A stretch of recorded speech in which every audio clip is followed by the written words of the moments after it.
tarihin kungiyar Gimzsoca FC Kazaure.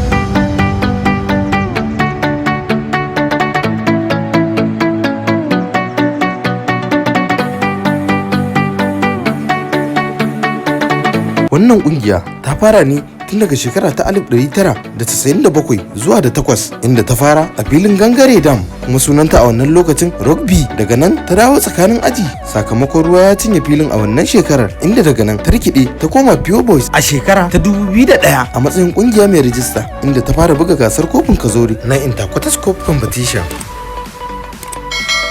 inda aka cire ta a kwata final. Daga nan ta sake juyawa ta koma Kasa United, bayan nan ta koma TJ United a shekara ta 2003 zuwa 2005.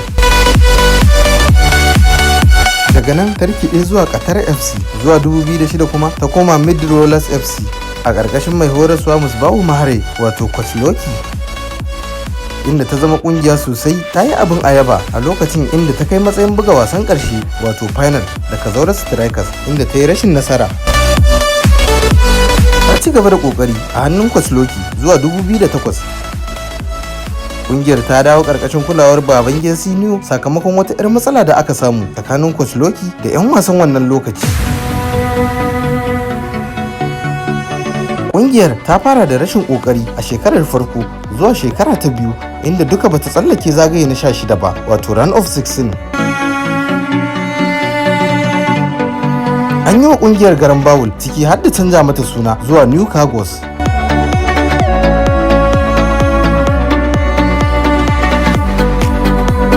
Sannan aka kawo mata manyan 'yan wasa kamar su Umar Pablo, Yaya Lakura, Shafi'u Dan Yaro, Jamilu Sanke, Yahaya Filo, Tsako, Shamsu Alele, Kabiru Dan Fulani da ƙwararren mai cin ƙwallon nan wato Sani Migelle, inda a ciki aka kawo mata sabon mai horaswa wato Sammani Sarkin Gandu. Sun fara da kafar dama, inda lokacin ne suka daga kungiyar babban kofin da ake kira Kafa.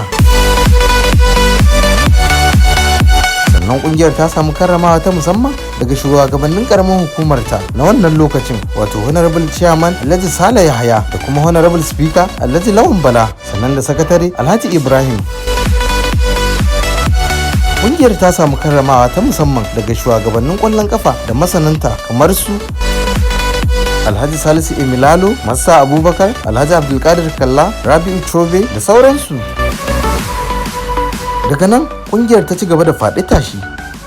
Bayan nan kungiyar ta ƙara sallamar mai horaswa Sammani saboda rashin jituwa da masu ruwa da tsakin kungiyar, inda ta maye gurbinsa da mai horaswa Aminu Attahir wanda aka fi sani da Sadon. Ya yi wa kungiyar garan bawul, ciki har da canza kungiyar suna zuwa Sarkin Yaƙi FC, sannan ya kawo wa kungiyar manyan 'yan kwallo kamar su Lawan Tafuro, Billy Flisha, Yaro Yaya, Mansur Hazo, Anas Gadamaniya, Abba Drogba Moba da kuma ƙwararren ɗan wasan nan da yanzu haka yake taka leda a Jigawa Golden Star kuma na MPFL wato Amori Suwal.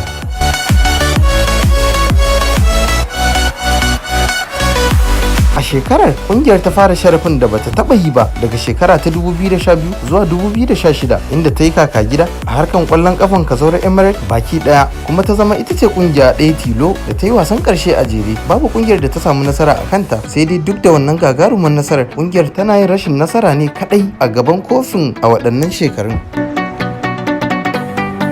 Daga nan kungiyar ta ci gaba da faɗi tashi zuwa shekara ta 2018, inda ta sake zuwa wasan ƙarshe wato final a kofin Jigawa State Sport Council Cup Kazaure Emirates, nan ma ta yi rashin nasara.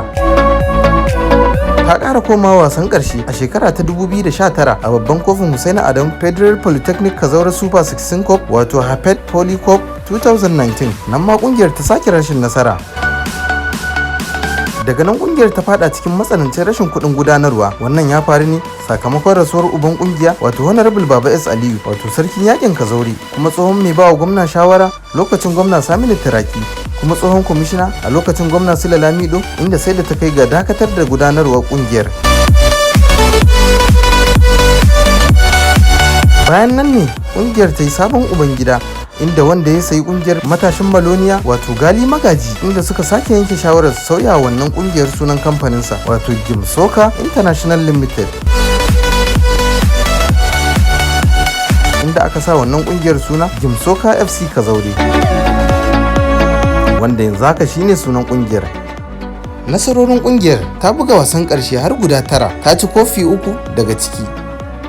Kofin farko shine Kafa Cup, kofi na biyu shine Gala Cup Competition, sannan kofi na uku shine Ramadan Cup. Manyan wasannin adawa da kungiyar ta barje gumi su ne karɓi bakoncin Juventus a kofin Kafa a 2016 inda ta shammace ta da ci 10-0. Ta kuma karɓar bakoncin Dallati FC a kofin Kafa a 2013 inda ta ci ta 3-0. Ta kuma karɓar bakoncin Arsenal a kofin Kafa a 2013 inda ta ƙara cin ta 3-0. Daga nan ta ƙara karɓar bakoncin Arsenal Kazaure a kofin Kafa na 2014 inda ta ci ta 3-1. Ta ƙara karɓar bakoncin Arsenal Kazaure a kofin Wali a 2020 inda ta ci ta 3. Ta kuma karɓar bakoncin Real Madrid Kazaure inda ta shammace ta da ci 5-1. Ta kuma karɓar bakoncin Matawalla FC a kofin Kafa na 2013 da ci 3-2. Daga nan ta ƙara karɓar bakoncin Sada G-Boys a kofin Kafa na 2014 inda ta ci ta 4-2. Kungiyar ta ƙara karɓar bakoncin Liverpool a kofin Kafa na 2015 inda ta ci ta 3-1. Ta kuma karɓar bakoncin Liverpool a kofin Kafa na 2016 inda ta shammace ta da ci 1-0. Ta kuma karɓar bakoncin Liverpool a kofin Wali na 2021 inda ta ci ta 3-2. Ta kuma karɓar bakoncin Liverpool a shekara ta 2021 inda ta ci ta 3-1. Kungiyar ta kuma karɓar bakoncin Junior Cosmos a 2019 na kofin Zanna inda ta shammace ta da ci 4-0. Ta kuma karɓar bakoncin Cosmos a kofin Hafed na Poli na 2019 da ci 3-0. Daga bisani ta ƙara karɓar bakoncin Cosmos a kofin Kafa inda aka je neman na uku inda ta ci kungiyar ci 3-0. Kungiyar ta karɓi bakoncin Kazaure Strikers a kofin Lamido na 2012 inda ta ci ta ci 2-1. Kungiyar ta karɓi bakoncin Inter Milan inda ta ci ta 2-1. Daga nan ta karɓi bakoncin Youngsters inda ta ci ta 2-1.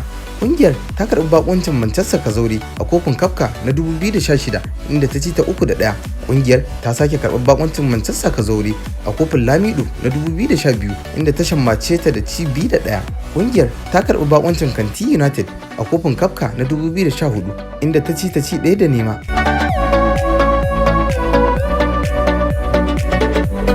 Waɗannan su ne kaɗan daga cikin manyan wasukan da ƙungiyar ta samu nasarori a kansu.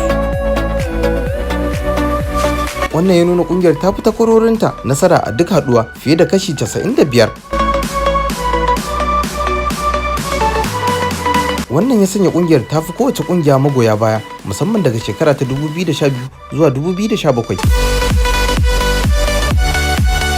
Daɗin daɗa ƙungiyar ta fi kowace ƙungiya magoya baya a shafukan sada zumunta musamman na Facebook a garin Kazaure da akalla magoya baya 3,500. Wannan yasa suke samun ƙwarin gwiwa daga magoya bayanta fiye da kashi 90. Ƙungiyar ta buga duk wata gasa da ake buga a garin Kazaure. Yanzu haka ƙungiyar tana buga babbar gasar walin Kazaure wato Wali Cup 2021 kuma tana shirin fara buga gasa ta 3 a ƙasa wato Amateur 1.